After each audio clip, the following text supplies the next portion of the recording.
porque Lane es un viaje de 4 años que te pone en situaciones, te hace vivir experiencias que en una universidad convencional es imposible que vivieras.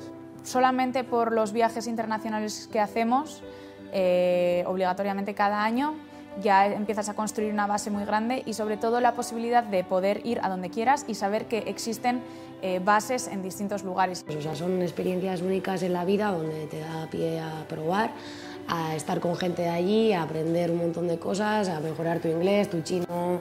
Y entonces Lane es un viaje que te rompe muchos modelos mentales. Una etapa nueva en mi vida, como es la universidad, siempre lo afrontas solo y justo nosotros lo hemos afrontado desde el primer día en equipo. Que donde vas hay alguien y que cuanto más te muevas tú, más contactos haces y los que vienen atrás más capacidad de seguir expandiendo eso van a tener. En Lane tienes un campo de juego para hacer, para vivir cosas de verdad.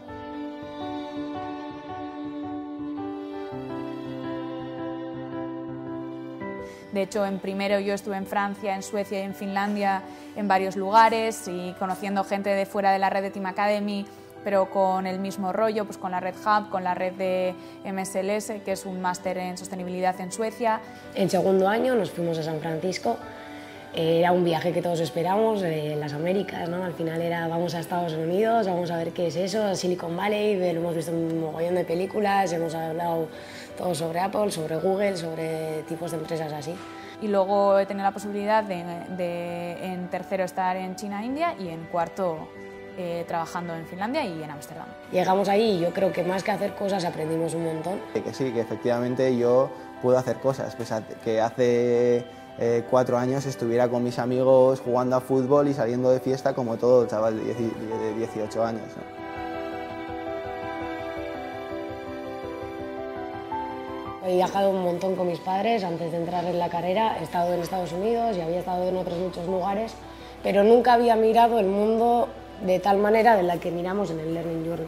No conformarnos en quedarnos en vale, sabemos hacer X y hacemos X, sino sabemos hacer X y quiero hacer X más Y. Que es lo que nos distingue a los Laners, a los estudiantes de Lane, que acabamos la carrera con proyectos desarrollados y con una red de contactos a nivel internacional. Algo te llena por dentro, da igual que ganes mucho dinero, que ganes poco, que no ganes nada, porque lo vas a intentar sacar adelante. Yo creo que es algo que hemos aprendido dentro de Lane. Solamente en 4 años nuestros proyectos han evolucionado una barbaridad y no me quiero imaginar cuando nos reunamos dentro de 4 años toda la empresa y nos vayamos por ahí a tomar algo, ¿dónde estaremos? Si te mueve, yo creo que conectas mucho más con las personas que tienes alrededor que si lo haces simplemente por dinero, ¿no?